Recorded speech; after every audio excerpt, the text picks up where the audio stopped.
오늘 은혜 받으실 하나님의 말씀은 요한계시록 3장 7절에서 13절 말씀이 되겠습니다. 빌라델피아 교회의 사자에게 편지하라. 거룩하고 진실하사 다윗의 열쇠를 가지시니 곧 열면 닫을 사람이 없고 닫으면 열 사람이 없는 그가 이르시되 볼지어다 내가 네 앞에 열릴 문을 두었으되 능히 닫을 사람이 없으리라. 내가 네 행위를 아노니 내가 작은 능력을 가지고서도 내 말을 지키며 내 이름을 배반하지 아니하였도다. 보라, 사탄의 해당 곧 자칭 유대인이라 하나 그렇지 아니하고 거짓말하는 자들 중에서 몇을 내게 주어 그들로 와서 내 발 앞에 절하게 하고 내가 너를 사랑하는 줄을 알게 하리라. 내가 나의 인내의 말씀을 지켰은즉 내가 또한 너를 지켜 시험의 때를 면하게 하리니 이는 장차 온 세상에 임하여 땅에 거하는 자들을 시험할 때라. 내가 속히 오리니 내가 가진 것을 굳게 잡아 아무도 내 면류관을 빼앗지 못하게 하라. 이기는 자는 내 하나님 성전에 기둥이 되게 하리니 그가 결코 다시 나가지 아니하리라. 내가 하나님의 이름과 하나님의 성 곧 하늘에서 내 하나님께로부터 내려오는 새 예루살렘의 이름과 나의 새 이름을 그의 위에 기록하리라. 귀 있는 자는 성령이 교회들에게 하시는 말씀을 들을지어다. 아멘. 오늘 저는 이 말씀에 의지해서 작은 능력을 가지고도라는 이런 제목으로 은혜를 나누도록 하겠습니다. 여러분, 빌라델피아 교회는 7교회 중에 6번째 교회로 이 서문화 교회와 함께 책망은 없고 우리 칭찬만 있는 교회였습니다. 여러분, 이 세상에 수많은 교회가 있지만 책망이 없고 칭찬만 있는 그런 교회로 운영이 된다면 여러분 얼마나 귀중한 교회이겠습니까? 하나님께서도 그 교회를 우리 보시기를 아주 하나님의 영광이 가득한 교회로 여기게 되실 줄로 믿습니다. 이 빌라델피아 교회는요, 겉으로는 무기력한 교회 같았지만 실제적으로는 내실이 있는 교회였습니다. 여러분, 이 교회는요 건실한 신앙을 가지고 이단을 물리쳤으며 또 여러 가지 믿음의 시련이 닥쳐와도 조금도 요동치 않고 인내와 성실로서 잘 극복해 나가는 교회였습니다. 이 교회에 주님은 다윗의 열쇠를 가지신 이로 오셨습니다. 여러분, 여기서 다윗의 열쇠란 메시아가 가지고 있는 열쇠로서 그리스도의 왕권을 예표하는 왕이었으며 다윗의 집은 그리스도의 왕국을 예표하였습니다.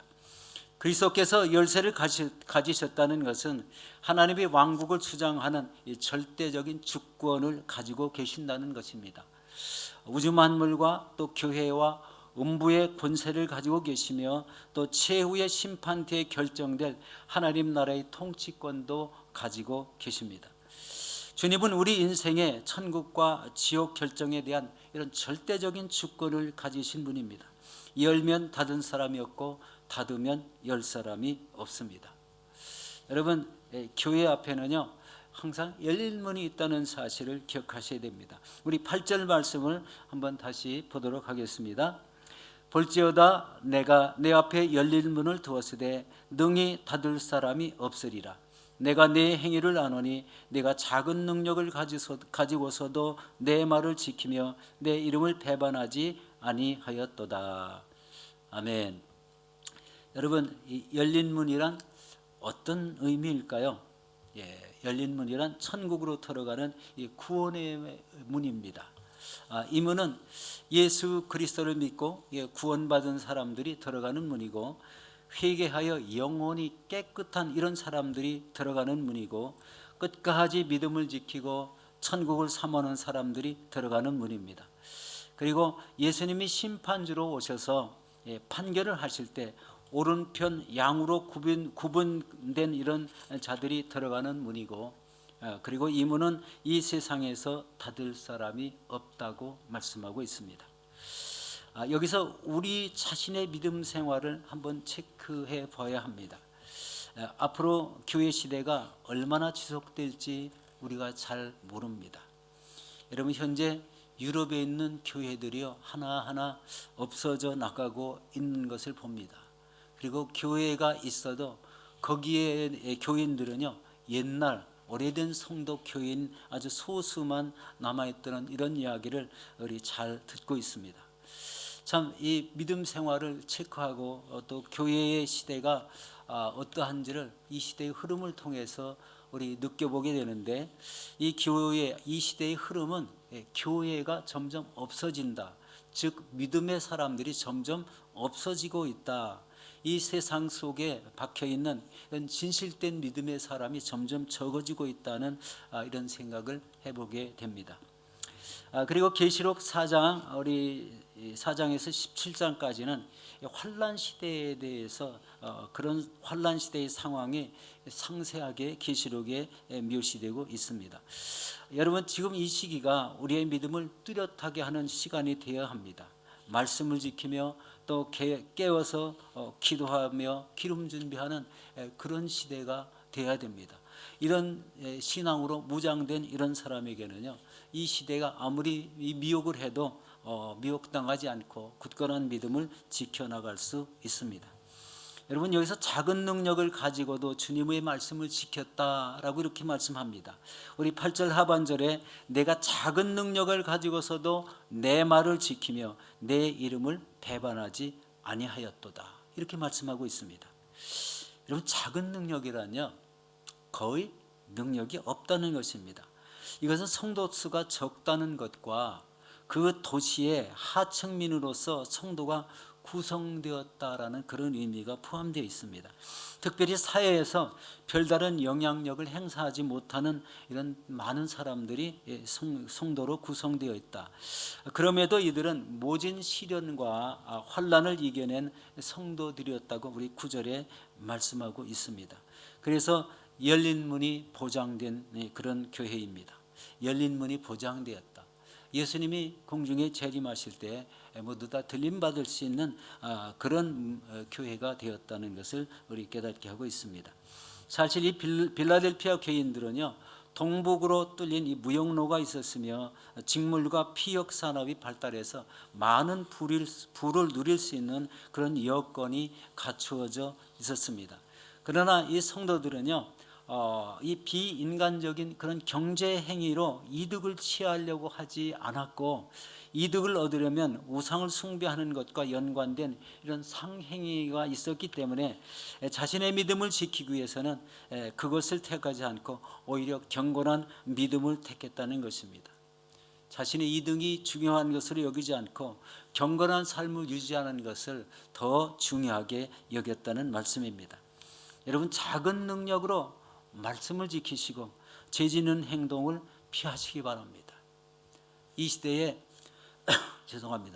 이 시대에 우리의 믿음을 지키는 한 방법입니다. 이 시대가 얼마나 죄를 많이 지을 수 있는 요소들이 많은지 모릅니다. 그러나 이런 작은 능력으로 말씀을 지키며 죄를 짓는 행동을 피하는 이런 삶이 우리의 믿음을 지키는 삶이죠. 여러분, 교회에서는 자발적으로 순종하고 또 전도하고 또 헌신하고 충성하시기 바랍니다. 이렇게 하는 모든 행동은 하나님께서, 주님께서 다 기억하고 계시다는 것입니다. 우리들도 이민 정착기에 힘들고 가난했음에도 불구하고 모이기에 힘썼고, 그리고 성령 충만함을 덧입어서 가장 뜨거운 신앙생활을 가졌던 것을 기억합니다. 이 첫 신앙에 우리 뜨거웠던 것을 지금도 계속 유지하고 우리 그렇게 뜨거운 신앙생활을 해야 된다는 것을 우리 깨닫게 하는데, 바로 우리 오래된 신앙이지만 그렇게 배워왔던 신앙을 일깨워서 뜨거운 신앙을 유지하는 저희 모두가 되었으면 좋겠습니다. 여러분, 또 한 가지 말씀은 인내의 말씀을 지키는 자에게 시험의 때를 면하게 하신다는 말씀을 주고 있습니다. 여러분, 3장 10절 말씀입니다. 우리 같이 한번 봉독합니다. 내가 나의 인내의 말씀을 지켰은즉 내가 또한 너를 지켜 시험의 때를 면하게 하리니 이는 장차 온 세상에 임하여 땅에 거하는 자들을 시험할 때라, 이렇게 말씀하고 있습니다. 시험할 때가 온다는 것입니다. 여기서 인내의 말씀이란 바로 예수 그리스도께서 십자가에 못 박히시기까지 고난을 당하시며 온 인류를 구원하신 그 십자가의 복음을 가리키는 말씀입니다. 또한 시험의 때를 면하게 하리라는 이런 약속을 하고 계신데, 이것은 장차 이 땅에 임한 대환란 시대를 면하게 해 주시겠다는 이런 말씀이기도 합니다. 시험의 때, 우리 시험이 들어서 믿음을 잃어버리려고 하는 그런 때가 올 때가 있다는 것인데, 바로 이 땅이, 이 세상의 삶이 각박해지고 어려워지고, 우리 믿는 사람끼리도 우리 교통이 안 되고 소통이 안 되는 그런 시대가 도래할 수 있다. 이런 시대 때에, 이런 환란의 시대 때에 우리 믿음을 잃지 않도록 하나님이 함께 하시겠다는 그런 말씀입니다. 여러분, 대환란의 시대에는 우리가 상상치 못할 이런 큰 환란이 예고되어 있습니다.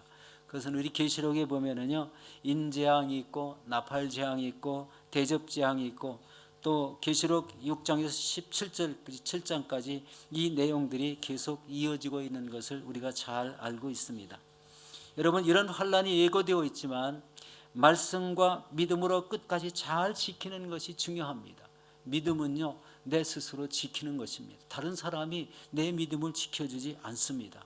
그렇기 때문에 자신이 이 시대의 믿음을 어떻게 가질 것을 우리 확실히 하시고 자신의 믿음을 끝까지 지키시기를 예수 이름으로 축원합니다.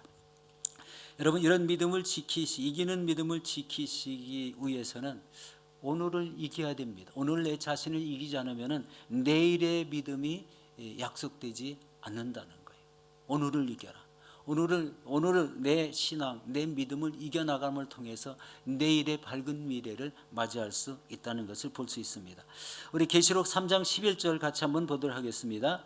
내가 속히 오리니 내가 가진 것을 굳게 잡아 아무도 내 면류관을 빼앗지 못하게 하라.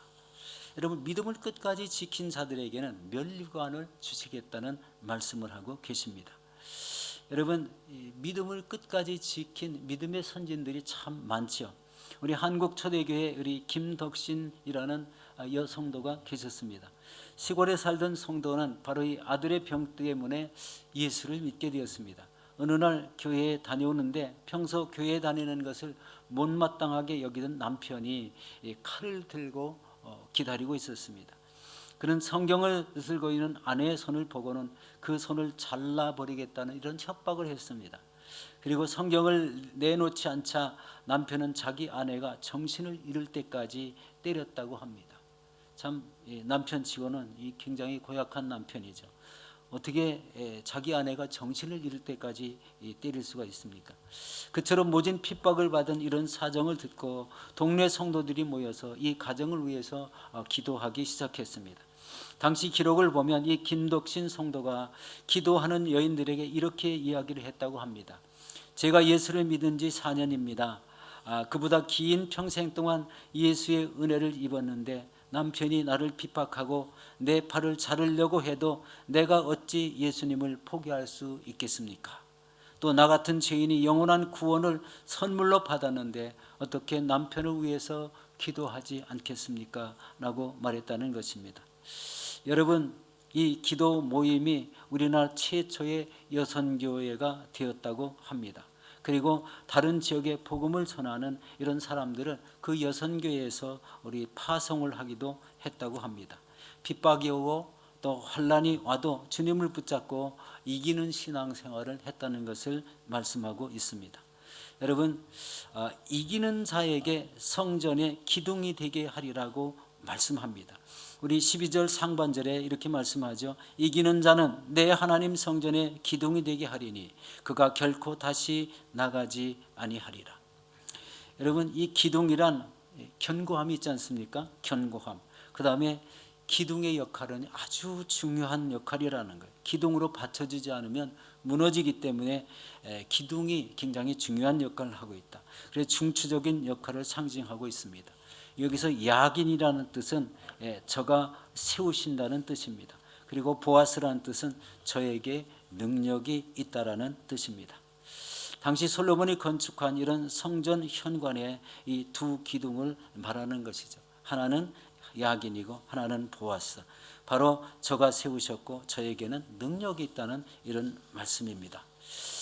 사랑하는 성도 여러분, 이 시대에 믿음을 지키기가 어렵습니다. 그렇지만 그 믿음을 지키는 것은요, 자신의 마음의 결단에 따라 달렸다는 거예요.